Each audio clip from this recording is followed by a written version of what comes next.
María, casa de bendición,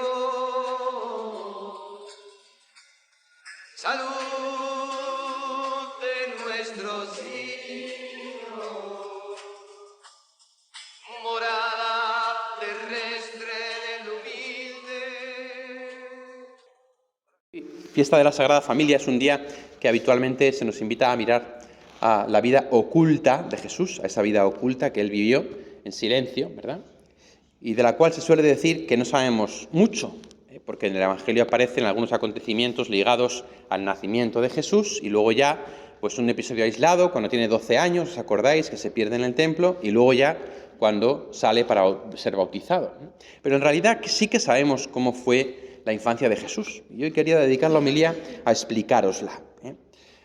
Sabemos que Jesús nació de María, de la tribu de David, porque José era de la tribu de David, es decir, descendiente del rey David, que quiere decir que era descendiente de Judá, de la tribu de la que vendría el Mesías, y que nació en Belén de Judea, que era donde se decía que nacería el Mesías, el mismo lugar donde nació el rey David, el mismo lugar en el que nació el que iba a ser el rey de quien viniese el Mesías. Sabemos también que a los 8 días de su nacimiento le llevaron a circuncidar. A los 8 días siempre se llevaba a los niños a circuncidar. La circuncisión hacía que ese niño entrase en el pueblo de Israel. Y Jesús así se hace oficialmente judío. Durante esos primeros 7 días de su vida es simplemente un niño más y al 8º día se le hacen los rituales propios que hacía lo que llamaríamos hoy un rabino, es decir, un maestro. Le hacía la circuncisión, una circuncisión ritual, no era solamente lo que es el acto de cortar, sino una liturgia que rodeaba a ese momento y que era también un modo de alegrarse porque su hijo entraba en la familia de los hijos de Dios, en el pueblo elegido, en la familia de Israel. Podríamos decir que es como nuestro bautismo, un momento de alegría porque de algún modo entraba a formar parte del pueblo de Israel y en ese momento se le imponía el nombre, igual que en el bautismo, y entonces lo llaman Jesús, que significa Dios nos salva, tal y como había llamado el ángel a Jesús, Dios nos salva.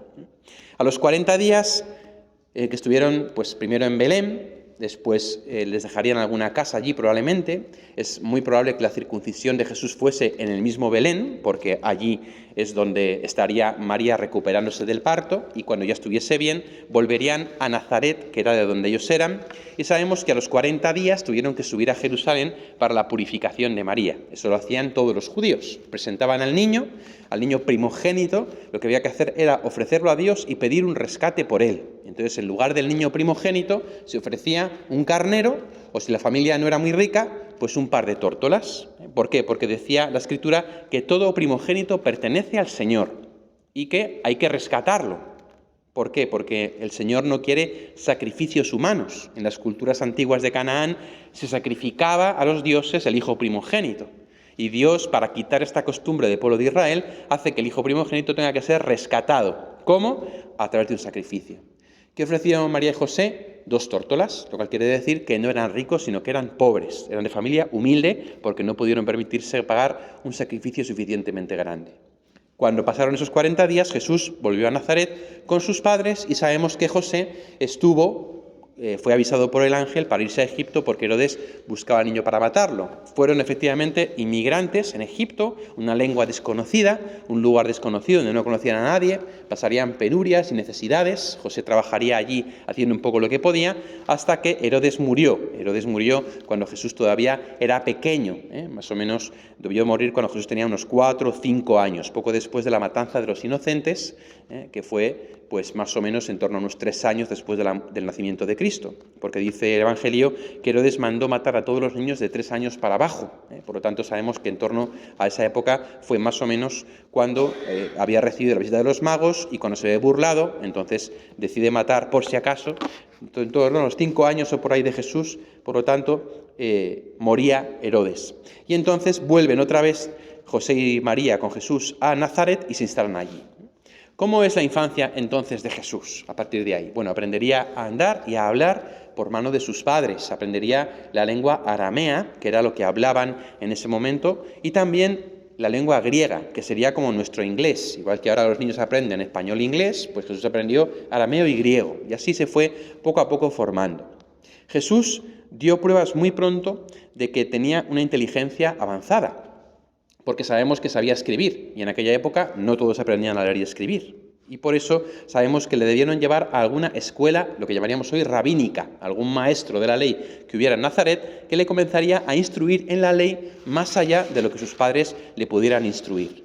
A los 12 años es la primera vez que oficialmente Jesús va a Jerusalén. Puede que hubiera ido antes, pero en ese momento se da lo que hoy llaman la bar mitzvah, es decir, la iniciación del niño adolescente judío en la ley de Israel. Entonces es como la confirmación, para que nos entendamos, ¿no? Es como cuando ya le presentan ante el templo como un varón israelita que ya es capaz de cumplir todos los preceptos de la ley. Y efectivamente, a partir de la bar mitzvah, entonces Jesús tiene que empezar a cumplir los 613 mandamientos de la ley de Israel.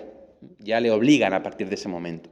Ese momento es especial porque sabemos que no solamente hacen la bar mitzvah allí en Jerusalén, sino que Jesús se queda, y se queda hablando con los doctores de la ley. Ahí ya Jesús manifiesta que él es consciente de que su padre no es José, de que su padre es Dios, porque dice, yo debía estar en la casa o en las cosas de mi padre. Entonces, en ese momento sabemos que ya Jesús es consciente de que tiene una misión y de que su filiación es una filiación divina. Y también, obviamente, ante los doctores de la ley de Jerusalén, es sorprendente cómo pregunta, cómo responde, y eso llevaría a sus padres a inscribirle a una escuela rabínica de un modo más profundo. Y entonces probablemente Jesús se iría a vivir a casa de un maestro en Nazaret que le enseñaría. Primero les enseñaban la Torá, les enseñaban bien los 613 mandamientos que había en la ley de Israel, y luego les enseñaban toda la ley que no estaba escrita, lo que se llama la Hagadá, toda la ley que es la interpretación de la Torá. Y Jesús estuvo durante bastante tiempo aprendiendo la Torá, aprendiendo lo que es toda la ley de Dios, los mandamientos, la escritura, el hebreo, ya no el arameo y el griego, sino el hebreo, y aprendió a leer, probablemente era lector en la sinagoga donde él iba habitualmente, y así fue creciendo hasta llegar a los 16, 18 años, en los cuales se acababa el estudio para ser rabí, para ser maestro, y entonces se casaba uno. Habitualmente uno se casaba porque los padres apalabraban con otros padres el desposorio de su hijo. No era, como hacemos ahora, un matrimonio por amor, sino que era un matrimonio concertado. No sabemos con seguridad cuándo murió José. El caso es que Jesús no se casó. Probablemente a esto pudo ayudarle el hecho de que José hubiera muerto. Y al morir José, Jesús tendría que haber dejado la escuela en la que estaba para volver a casa en Nazaret y cuidar de su madre, porque en ese momento las viudas no podían valerse por sí mismas, las mujeres no podían trabajar, dependían de sus maridos o de sus hijos para poder mantenerse. Entonces Jesús volvería a su casa para cuidar de su madre. Y en cualquier caso sus padres no pactaron ningún matrimonio y Jesús no se casó.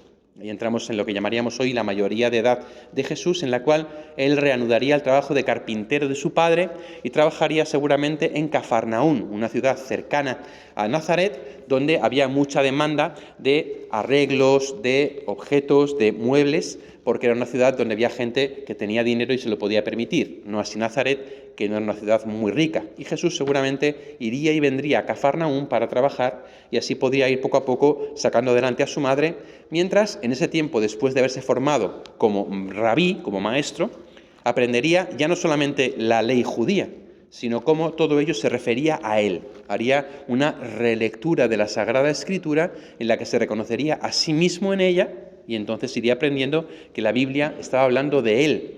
Y ahí iría tomando conciencia de un modo más profundo de su misión, de su presencia en la palabra, de la voluntad de Dios en su vida. Cuando llegase en torno a los 25 más o menos años, ya causaría perplejidad en su pueblo que no se hubiera casado. Y es probable que hubieran surgido habladurías en torno a Jesucristo. De hecho, hay algún pasaje en el que Jesús se aplica a sí mismo el nombre de eunuco, y algunos exegetas dicen que puede ser porque fuese de algún modo una especie de insulto o de burla que hubiera recibido Jesús. En aquella época no era normal no casarse. No era normal no casarse, y si había alguno que no se casaba, se iba con los esenios, que eran como unas monjes que había en el desierto, y por lo tanto probablemente Jesús tuvo que sufrir de algún modo el oprobio, el insulto o la duda de por qué no se casaba. Pero Jesús lo vivió con paz, porque él sabía que estaba inaugurando un nuevo modo de vivir, el celibato, vivir exclusivamente para Dios, integrar la sexualidad al servicio del amor. Y en esto fue pionero. En esto, ciertamente, no se puede decir que haya un parangón en la historia. Cuando pasaron los 30 años, ya sabemos lo que pasó. Después de cuidar a su madre, llega ese momento en que la predicación de Juan Bautista llega a oídos de Jesús en Nazaret y él sabe que esa es la señal que le está dando Dios Padre para que salga de su casa. Y efectivamente Jesús, de algún modo, deja a su madre. Algo que también puede resultar inusitado y que puede que fuera mal visto por su propia familia. De hecho, sabemos que dice el Evangelio, Juan 10 y otros sitios, que la familia de Jesús no creían en él y que de algún modo le despreciaban. Probablemente el hecho de no casarse y el hecho de abandonar a María a los 30 años fue algo que no sentó muy bien a la familia de Jesús. De hecho, María sabemos que a partir de un cierto momento se integra en el grupo de los discípulos de Jesús y empieza a seguirle, como si fuese una más, en ese pasaje en el que, como sabéis, vienen Jesús y María y sus parientes a buscar a Jesús y le dicen, mira, están ahí tu madre y tus hermanos que te buscan. Y Jesús dice, ¿quién es mi madre y quiénes son mis hermanos? El que escucha la voluntad de mi Padre y la cumple, ese es mi hermano y mi hermana y mi madre. En ese momento de malestar en que los hermanos de Jesús, los parientes de Jesús con María, vienen a buscarle a decir, oye, ¿qué haces que has dejado a María sola? Jesús responde con esta frase y María lo entiende y entonces se integra en el grupo de los discípulos, mientras que los parientes de Jesús de algún modo reniegan de él. De hecho, en el Evangelio de Marcos llegan a decir que estaba loco. Los propios parientes de Jesús llegan a decir de Jesús que estaba fuera de sí, que se había vuelto loco. Y ahí Jesús prosigue su misión, como ya sabéis, los 3 años de vida pública, etc. Por tanto, este tiempo de la infancia de Jesús es un tiempo de vida oculta, pero sabemos que transcurrió como la de cualquier otro judío. Y es hermoso poder imaginarnos, por eso os he querido predicar sobre esto, esta historia de Jesús, porque Jesús a veces le perdemos la pista, ¿no?, en el portal de Belén y de repente lo vemos aparecer ya con 30 años en el Jordán. Pues todo esto fue lo que sucedió durante su vida, en la cual fue una preparación en el fondo para su misión pública. Y de aquí obviamente hay que sacar una conclusión muy bonita, que Jesús pasa 30 años de vida oculta y 3 años de vida pública. Es decir, la mayor parte de su vida el Señor la pasa en el silencio, en la vida ordinaria, en la vida cotidiana, haciendo las cosas normales. Y así nos enseña que en nuestra vida no tenemos que buscar cosas extraordinarias, sino buscar lo ordinario. Y Jesús se destacó en lo ordinario, cuando en el templo de Jerusalén se queda con los discípulos, con los maestros, cuando sale a predicar con 30 años, cuando es perseguido por Herodes. Es decir, Jesús destaca por su santidad. Y eso es a lo que estamos llamados también nosotros. Si destacamos en algo, que sea en nuestra santidad, en lo cotidiano, en lo ordinario.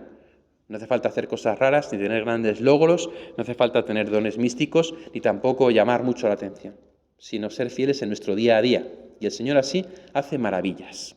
Espero que todo esto nos ayude a poder ver un Jesús más humano y a poder comprender también cómo fue la evolución de Jesús, ¿no?, desde su nacimiento hasta su adultez, de manera que podamos ver en este tiempo de Navidad toda la infancia y la adolescencia de Jesús condensada, porque en el fondo es lo que estamos celebrando. Casa de bendición, salud de nuestros hijos, morada terrestre